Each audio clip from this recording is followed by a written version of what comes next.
नमस्कार. आज आपण उन्हाळी वाळवणाच्या रेसिपीजमध्ये रव्याचे पळीपापड कसे तयार करायचे हे पाहणार आहोत. साधारणतः पाव किलो रव्यामध्ये 150 ते 160 पापड तयार होतात. कोणत्याही प्रकारची पूर्वतयारी न करता अगदी मनात येईल तेव्हा तुम्ही हे रव्याचे पापड तयार करू शकता. पापड पाहणा तळल्यानंतर अगदी दुप्पट तिप्पट फुललेला आहे. विशेष म्हणजे अजिबात तेलकट होत नाही. मस्त असा खुसखुशीत तयार होतो. तोंडात टाकताच विरघळेल इतका खुसखुशीत तयार होतो.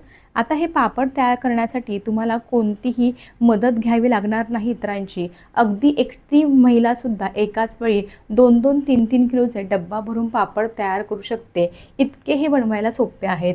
जर तुम्ही 1 वाटी रवा मोजून घेतला ना तर त्यासाठी पाण्याचं प्रमाण किती घ्यावं हे व्हिडिओमध्ये मी अगदी परफेक्ट सांगितलेलं आहे. त्यामुळे तुमचा पापड अजिबात बिघडणार नाही. पापड पहा अगदी खुसखुशीत तयार झालेला आहे. चला तर लगेचच आपल्या आजच्या रेसिपीला सुरुवात करूयात. जर तुम्हाला माझ्या रेसिपीज आवडत असतील तर चॅनलला जरूर सबस्क्राईब करा. त्यासोबतच नवनवीन रेसिपीच्या अपडेटसाठी बेल आयकॉन देखील प्रेस करा. रेसिपी आवडली असेल तर व्हिडिओला एक लाईक जरूर करा. रव्याचे झटपट असे पळीपापड तयार करण्यासाठी मी या ठिकाणी 1 वाटी 0 नंबरचा बारीक रवा घेतलेला आहे. वजनी प्रमाणामध्ये पाहायला गेलं तर बरोबर पाव किलो रवा आहे. आता हे पापड बनवताना 0 नंबरचाच रवा वापरायचा आहे बारीकवाला. जाड रवा अजिबात वापरायचा नाही, नाहीतर तुमचं प्रमाण पाण्याचं चुकू शकतं. हे पहा 1 वाटी बारीक रवा घेतलेला आहे. आता आपण लगेचच पापड बनवण्यासाठी लागणारे मिश्रण शिजवून घेऊयात. त्यासाठी एक मोठी आणि जाडबुडाची कढई घेतलेली आहे. आपण ह्या वाटीने रवा मोजून घेतला म्हणून बरोबर त्याच वाटीने मोजून 8 वाट्या पाणी आपल्याला ह्या कढईमध्ये काढून घ्यायचं आहे. 1 वाटी रव्यासाठी 8 वाटी पाणी घ्या. हे अगदी परफेक्ट प्रमाण आहे. तुमचे पापड एकदम परफेक्ट तयार होतील आणि मस्त असे तिप्पट चौपट फुलतील. चला तर लगेचच आपण 8 वाट्या पाणी काढून घेऊयात. हे पहा अशा प्रकारे त्याच वाटीने मोजून 8 वाट्या पाणी कढईमध्ये काढून घेतलेलं आहे. गॅस कुठेही चालू केलेला नाही, गॅस बंदच आहे. आता या थंड पाण्यामध्ये आपण जो सुरुवातीला 1 वाटी बारीक रवा मोजून घेतला होता ना तो घालायचा आहे. असं थंड पाण्यामध्ये रवा घातल्यामुळे काय होतं, रवाच्या ना अजिबात गुठळ्या तयार होत नाही. जर तुम्ही पाणी आधी उकळवून घेतलं आणि त्यानंतर त्यामध्ये रवा घातला ना तर काय होतं, बऱ्याच वेळा ना रव्याच्या बारीक बारीक गुठळ्या तयार होतात आणि मग पापड व्यवस्थित एकसारखे तयार होत नाही. हे पहा अशा प्रकारे थंड पाण्यामध्ये मी 1 वाटी रवा घालून घेतलेला आहे. आता रवा जो आहे ना तो व्यवस्थित असा पाण्यामध्ये मिक्स करायचा आहे. आता मात्र गॅस चालू करायचा आहे. असा रवा व्यवस्थित मिक्स करून झाल्यानंतर आणि लगेचच चवीनुसार मीठ घालायचं आहे. कोणत्याही वाळवणाच्या पदार्थामध्ये ना मीठ बेताने घालायचं, म्हणजे कसं प्रमाण अगदी परफेक्ट होतं. असं मीठ घालून झालं ना की लगेचच आपला जो पोहे खाण्याचा चमचा असतो ना त्या चमच्याने साधारणतः 1 चमचा पापडखार घालायचा आहे. पापडखार घातल्यामुळे काय होतं, आपला जो पापड आहेत ना मस्त असा हलका फुलका आणि खुसखुशीत तयार होतो. आता घातलेलं मीठ आणि पापडखार व्यवस्थित असं मिक्स करून घ्यायचं आहे. ह्यामध्ये आपण जिरे, ओवा आणि पांढरे तीळसुद्धा घालणार आहोत, पण ते अगदी मिश्रण शिजल्यानंतर शेवटी घालणार आहोत. कारण जर हे आत्ताच घातलं ना तर काय होणार आहे, ते बाकी सर्व साहित्याचं ना जो रंग असतो ना तो खूप जास्त असा मिश्रणामध्ये उतरतो आणि मग पापड सुकल्यानंतर काळपट दिसतात. त्यामुळे ते 3 जिन्नस आहेत ना ते आपण शेवटी घालणार आहोत. हे पहा व्यवस्थित असं तळापासून मिक्स करून घ्यायचं आहे. तुम्ही म्हणाल की हे मिश्रण बापरे किती पातळ आहे, पण ना आपण जे घातलेलं पाण्याचं प्रमाण आहे ना अगदी परफेक्ट आहे. कारण रवा जो आहे ना तो पाणी शोषून घेतो आणि रवा जसं जसं शिजत जाईल ना तसं तसं हे मिश्रण छान असं घट्ट होतं. जर तुम्ही पाणी आत्ता जास्त कमी घातलं तर काय होतं, पाण्याचं प्रमाण कमी झाल्यामुळे मिश्रण जास्तीचं घट्ट होतं आणि मग ते व्यवस्थित शिजत नाही आणि मग त्यामुळे काय होतं, पापड आहेत ना सुकल्यानंतर मध्येच त्यांना तडा जातात, अजिबात व्यवस्थित तयार होत नाही. आता हे पापडांचं मिश्रण शिजवताना ना सुरुवातीला गॅस मध्यम ठेवला तरीसुद्धा चालतो, पण जसं जसं मिश्रण घट्ट होतं ना तसं गॅस मोठा किंवा मध्यम ठेवायचं नाही. नंतर मग गॅसची फ्लेम अगदी कमी ठेवायची आहे आणि कमी आचेवरती सतत हलवत आपल्याला हे मिश्रण शिजवून घ्यायचं आहे. जर मोठ्या गॅसमध्ये शिजवलं तर काय होणार आहे, मिश्रण तळाशी खाली लागू शकतं आणि ना भांडं जरा जाडबुडाचं घ्यायचं आहे, म्हणजे कसं खाली तळायला लागणार नाही. हे पहा या ठिकाणी सुरुवातीपासून टोटल 10 मिनिटं झालेली आहे. मध्यम आचेवरती मी हे मिश्रण चांगलं असं शिजवून घेत आहे. आता तुम्ही पहा सुरुवातीला मिश्रण किती पातळ होतं, पण आता पहा मिश्रण हळूहळू शिजायला लागलेलं आहे. त्यामुळे मस्त असं घट्टसर होण्यास सुरुवात झालेली आहे. पण एवढं घट्ट मिश्रणाचे पापड तयार होणार नाही, त्यामुळे आणखी आपण हे मिश्रण घट्ट करणार आहोत. जसं जसं घट्ट होईल ना आणि जसं जसं शिजेल ना तसं तसं ह्या पापडांच्या मिश्रणाला ना एक प्रकारची चकाकी येते, चमक येते. ते तुम्हाला मी पुढे सांगेलच. चला तर आणखी साधारणतः 30 मिनिटं मिनटं तरी आपल्याला हे मिश्रण शिजण्यासाठी लागणार आहे। आता असं हे मिश्रण एकदा का घट्ट झालं ना की गॅसची फ्लेम मोठी किंवा मध्यम ठेवायची नाही, अगदी कमी आचेवरतीच आपल्याला हे मिश्रण शिजवून घ्यायचं आहे। हे पहा, ह्या ठिकाणी साधारणतः एक 25 मिनिटं झालेली आहेत। कमी आचेवरती मी मिश्रण शिजवूनच घेत आहे। आता पहा, मिश्रणाच्या वरती एक प्रकारची एक साय तरंगलेली होती। असं जेव्हा साईन येईल ना तेव्हा समजावं आपलं जे पापडांचं मिश्रण आहे ना ते छान असं अर्धवट 50 ते 55% शिजलेलं आहे, पण आणखी थोडंसं शिजवून घ्यायचं आहे। आता ना या मिश्रणाला थोड्या वेळाने उकळी येईल आणि उकळी आल्यानंतर ना आणखी थोडंसं हे पातळ होतं आणि मग शिजत जातं।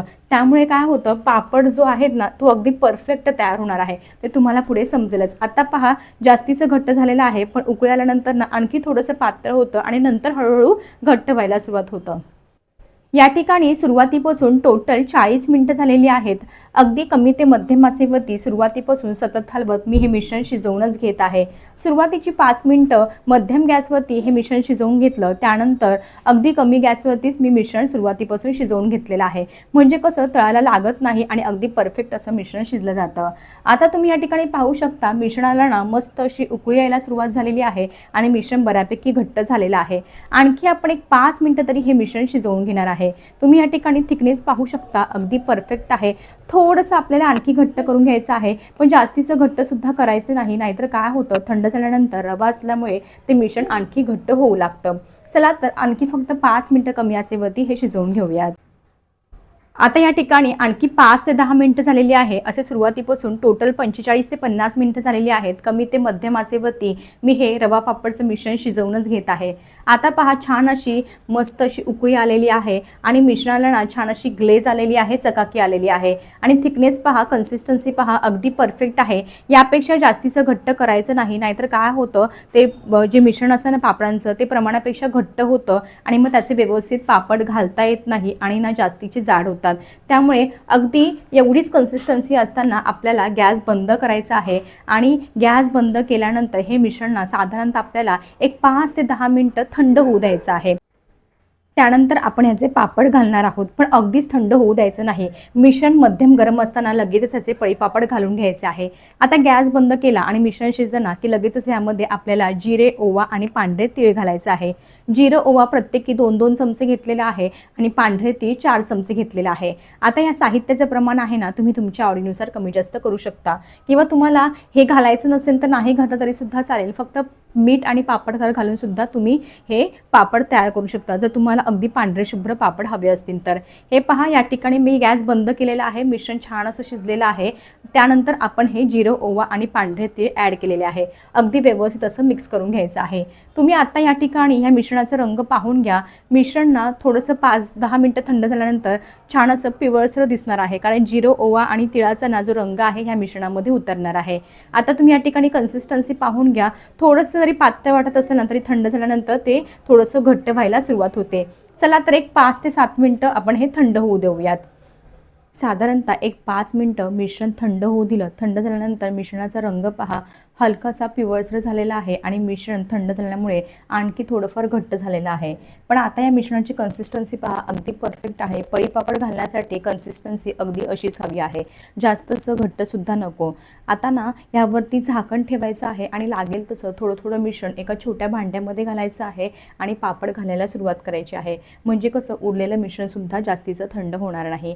हे पहा, अशा प्रकारे एका वाटीमध्ये मी मिश्रण जेवढं पाहिजे तेवढं काढून घेते आणि लगेच झाकण ठेवून पळीपापड घालायला घेते। प्लास्टिकच्या कागदावरती पळीपापड घालायचं आहे, कागदाला तेल वगैरे अजिबात लावायचं नाही। व्हिडिओमध्ये दाखवते त्याप्रमाणे झटपट असे पळीपापड घालून घ्यायचे आहेत। आता हे पापड घालताना ना जास्तीचे पातळ किंवा जास्तीचे जाड घालायचे नाही, अगदी मध्यम घालायचे आहेत।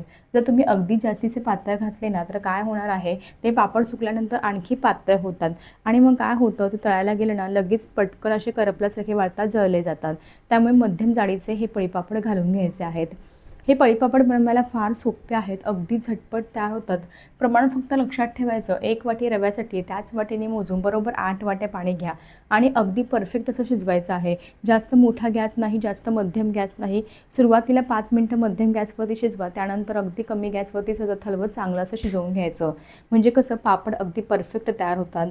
चला तर ह्याच पद्धतीने मी उरलेल्या सर्व मिश्रणाचे पापड घालून घेते। साधारणतः पाव किलो रव्यामध्ये या ठिकाणी 100 ते 120 पापड तयार झाले होते. पापड चांगले असे कडकडीत उन्हामध्ये मी सुकवून घेतलेले आहेत. पापडची एक बाजू सुकल्यानंतर पापडची बाजू बदली करून घ्यायची आहे आणि दुसऱ्या बाजूने देखील चांगलं असं सुकवून घ्यायचं आहे. हे पहा, पापड सुकल्यानंतर अगदी मस्त असे पातळ झालेले आहे. त्यामुळेच तुम्हाला सांगितलं अगदी पातळ न घालता मध्यम जाडीचे घालायचे आहेत. पापड पहा, अगदी छान असे सुकले गेले आहेत. रंग देखील खूपच सुरेख आलेला आहे. तीळ घातल्यामुळे ना हे पापड चवीला खरंच खूप छान लागतात. आता ना तुम्हाला मी काही पापड तळून दाखवते म्हणजे तुमच्या लक्षात येईल. कढईमधलं तेल देखील अगदी मस्त असं कडकडीत गरम करून घेतलेलं आहे. पापड पहा, मस्त असा दुप्पट तिप्पट फुललेला आहे आणि विशेष म्हणजे ना अजिबात तेलकट झालेलं नाही. आता हा पापड ना खाताना अगदी खुसखुशीत लागतो, म्हणजे तोंडात टाकताच विरघळेल इतका खुसखुशीत तयार होतो. अजिबात कडक किंवा कुरकुरीत स्वरूपाचं होत नाही, मस्त असा खुसखुशीत तयार होतो. ह्याच पद्धतीने तुम्हाला मी अजून 2-3 पापड तयार करून दाखवते. आता कधी-कधी काय होतं, तांदळाचे पापड, नाचणीचे पापड किंवा इतर खिशीचे पापड बनवायचे म्हटल्यावरती 2-3 महिला आपल्या जोडीला लागतातच. पण ह्या पापडांचं असं नाही. एकटी महिलासुद्धा एकाच वेळी 2-2, 3-3 किलोचे हे पापड तयार करू शकते. कारण पळीपापड आहे, हे बनवायला जास्तीचा वेळसुद्धा लागत नाही आणि इतर ह्याची पूर्वतयारीसुद्धा करावी लागत नाही. पापड पहा, मस्त असे फुलून दुप्पट तिप्पट तयार झालेले आहेत. रंग देखील अगदी सुरेख आलेला आहे. आता ना तुम्ही या ठिकाणी पापडची साईज पाहून घ्या, खरंच खूप छान असे फुललेले आहेत. तुम्हाला मी एक पापड तोडूनही दाखवते म्हणजे तुमच्या लक्षात येईल. मस्त असे खुसखुशीत तयार झालेले आहेत. कशी वाटली तुम्हाला माझी ह्याची रेसिपी? आवडली असेल तर जरूर करून पहा. असंच भेटूया एका नवीन आणि सोप्या रेसिपीसोबत. तोपर्यंत मस्त खा आणि हेल्दी राहा.